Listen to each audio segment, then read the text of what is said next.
Welcome to Miami, or as Will Smith would say, welcome to Miami.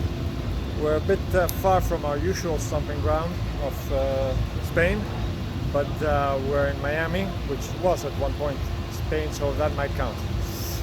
Just a quick lightning history of Miami, just to get a little bit familiarized with this. The Tequesta people used to live here next to the Miami River, which is only a few meters from here. When the first Spanish arrived here, 1513, Ponce de Leon, they quickly established a Jesuit mission here. From then, nothing very much happened here.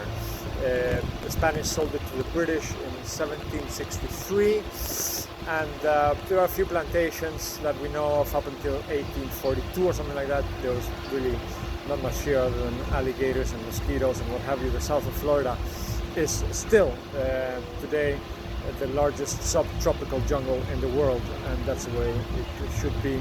And so we really have no place here. This should be nature. But anyway, here we are. Back to our story. It wasn't until the late 1800s, 1890, that the railroad arrived all the way down to Miami, and that's when the boom started. Originally there were 300 people here because you couldn't bear it, and then in the 1920s, once the railroad was established, more and more people started coming to Miami, and then across the bay to Miami Beach. They're two separate cities, but they share infrastructure and what have you, but technically they are two separate cities. And then in the 1950s was the big boom. Everybody's seen the movies with the mafia from up north, from New York and what have you, and so it was pretty seedy, and downtown is still a little bit seedy, because it's basically big buildings and offices and federal and state stuff. It wouldn't be until the 80s that Miami Vice, the great TV series, would put Miami back on the map, and that has been a housing boom since then. Miami is the second financial center in the U.S. after Wall Street in New York.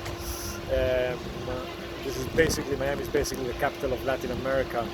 People from all over Latin America own apartments here that they come on holidays, that they use, and in case a revolution comes due to their political and economic instability, this is a safe haven. So this is very much the capital of Latin America.